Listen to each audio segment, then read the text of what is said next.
So now we are going to discuss about part 6.2 constructors, static members and pass by value. So what is a constructor? A constructor resembles a method, but it has two defining features. First, its name must exactly match the class name. Second, it does not have a return type, not even void. So if you add a return type to what appears to be a constructor, Java will treat it as a regular method instead. Okay. So here you see animal, in the class animal we have animal string name and this dot name equal to name, right? It's a constructor, it has the same name as class and there is no return type. Okay, and the second one, void animal, is not a constructor because it has a return type. Okay, so as a result the class no longer has a constructor. So if you have just have this void animal, right, in that case the class will not have any constructor with that name, right, and attempts to create an object using a no argument constructor may fail. Another important concept is the default constructor rule. If a class contains no constructor at all, then Java compiler automatically generates a public no argument constructor. This is why you can write new animal in a newly created class even if you never explicitly defined a constructor. However, the moment you define any constructor yourself, the compiler, it will stop generating the default constructor. This means that if you create only a parameterized constructor which has two parameters or a single parameter like we have here animal string name, and what will happen is that, and later you try to call new animal without any arguments, then the code will produce a compile time error. Okay, so it will be a compile time error like you see in the last example, right? So once you write any constructor, compiler does not add a default no argument constructor. So if you try to use animal a is equal to new animal, and that will be a compiler error, because there is no-arg constructor. But if you say use animal b is equal to new animal rex, that will be valid. Okay, so here we see this and super constructor chaining rules, right? So Java allows constructors to call other constructors. So the keyword this is used to call another constructor in the same class. We have to remember, right? The keyword this is used to call another constructor in the same class, while super is used to call the constructor of the parent class. Both this and super must appear as the very first statement inside a constructor. That's the rule. Okay, we have to remember this. Both this and super must appear as the first statement inside a constructor. Because of this rule, if you can use only one of them, only use one of super or this in a constructor. If you call super first, then you cannot call this and this, and since it would no longer be the first statement. So here you see public class vehicle, right, and string type int speed, and then we have a constructor vehicle string type. Then we have another constructor called vehicle string type and int speed, and then public class car, it is extending vehicle int doors, and card is the car int doors is the constructor. Okay, so here what we are doing is that we are calling super with car and then 100, right? Super means it is calling the parent class constructor. Okay, because a car is extending vehicle and it has a constructor. So vehicle has a constructor string type int speed, right? So you can call it using super car comma 100, that will work. But when you try to call say car int doors and then use super car and comma 100 and then these four, if we try all this, it will be a compiler time error. This cannot be this has to be the first statement. Here this is not the first statement, super is the first statement. So this and super constructor chaining rules.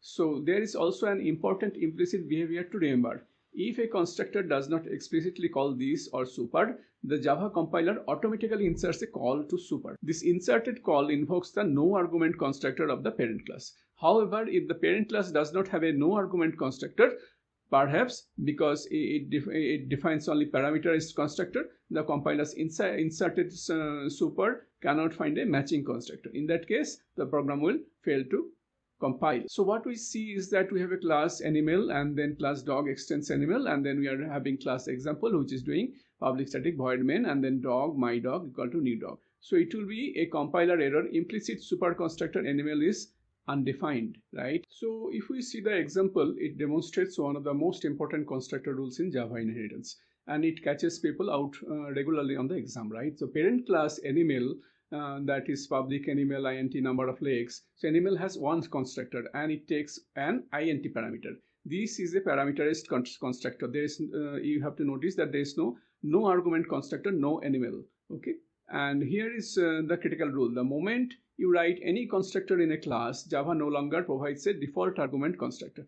Before you wrote animal int, Java was silently providing animal constructor for free, okay, without any argument. The moment you defined your own constructor, that free no argument constructor disappeared.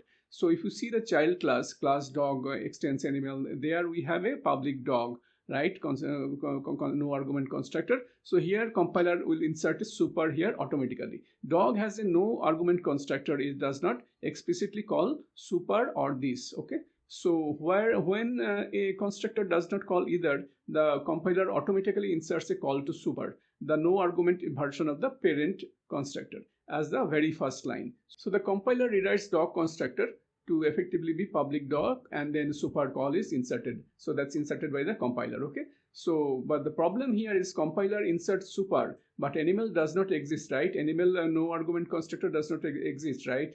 So animal only has animal and animal int number of dogs, right? Animal only has animal int number of legs. So there is no argument constructor in animal. So the compiler cannot find what it is trying to call, right? So it will lead to compile time error. So implicit super constructor animal no arguments constructor is undefined. So how will you fix it? We have two options. Option one is explicitly call the parameterized parent constructor from dog. You can call like public dog and super, say using 4. Dog has 4 legs. Option 2 will be add a no argument constructor to animal. So you can add a no argument constructor to animal, like public animal no argument constructor, then this dot number of legs is equal to 0 or whatever. So these will both of these will fixes, they will satisfy the compiler, okay? So static members class level, not instance level. Static members belong to class itself, okay, not to individual objects. A static variable is shared, meaning there is only one copy of it, no matter how many objects of the class are created. In the example that is given, every counter object refers to the same shared count variable, okay? So if you see the example here, right, the static field shared across all instances. Static int count equal to 0 and int id. So count is static. There is exactly one copy of count in memory shared by every instance of the counter. No matter how many counter objects you create, they all look at the same count variable.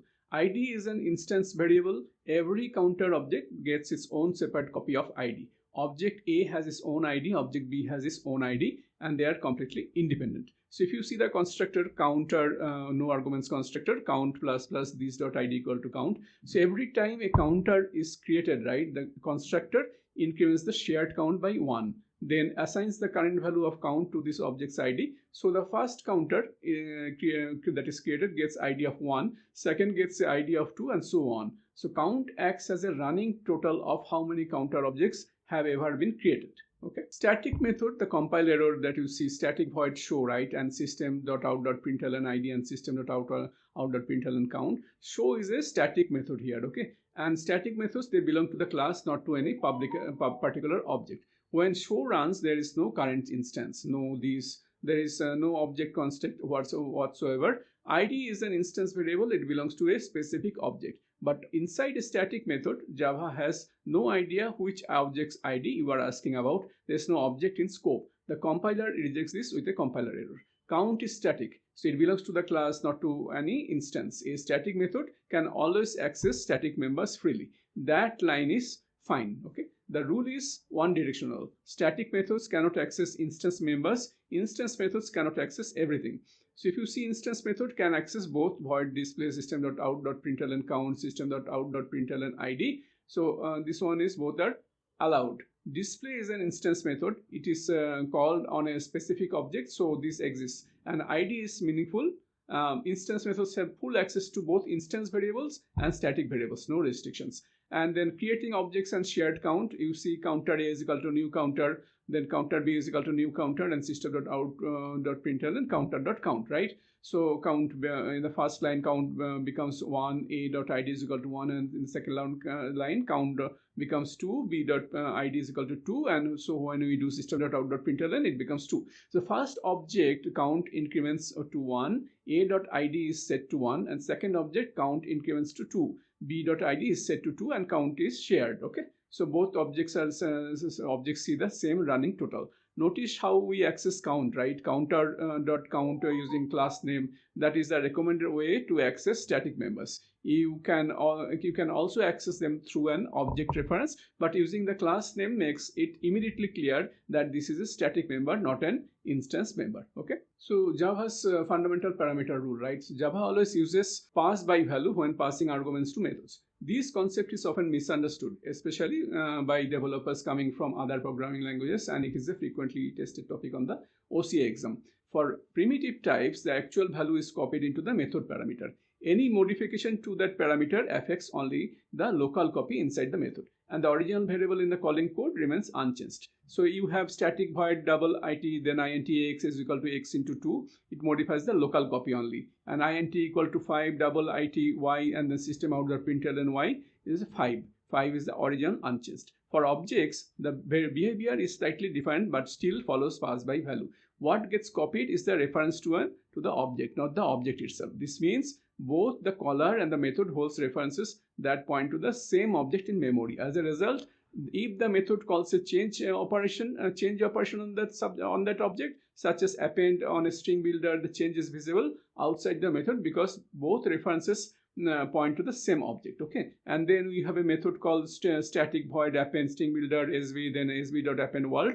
It modifies the object the reference points to, and then the string builder s, the new string builder hello append s, and system.println s, it will print hello world. Original object was modified. Okay, however, if the method reassigns the parameter to a new object, for example sv is equal to new string builder, this only changes the local copy of the reference inside the method. The caller's variable still points to the original object, so that reassignment has no effect outside the method. Okay, static void replace string builder sv, then sv new string builder replaced, only local copy of ref will change. Okay, and string builder t is equal to new string builder original replace t, and system.out.println t, so it will be original. T still points to the same object. So we have a question here. Public class states static string result start, and static void change string builder sb, static s, and sb.append. So end, and then s is equal to s plus n, and the public static void main we have string builder sb, new string builder hello, string s is equal to hello, and change svs, and system outline dot out the println sb and s, right? What is the answer?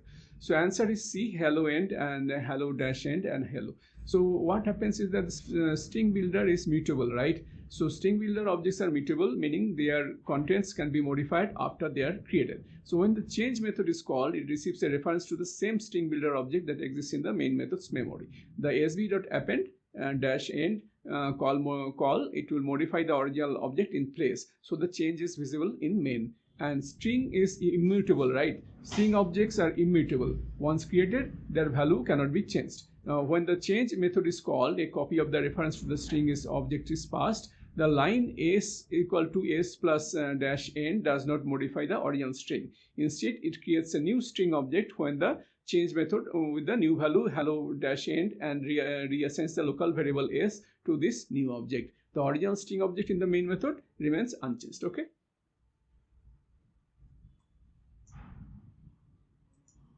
So if you want to practice more questions like this, we have 1624 questions at https://javalearn.clustermicro.com, and these are timed exams simulating real certification test, and they have very detailed explanations for each question. And then we have 29 full-length practice tests there, and fully cloud-native platform using modern databases. You also get to approximately 100 free questions, then trial time, etc., etc. Okay, thanks for your time.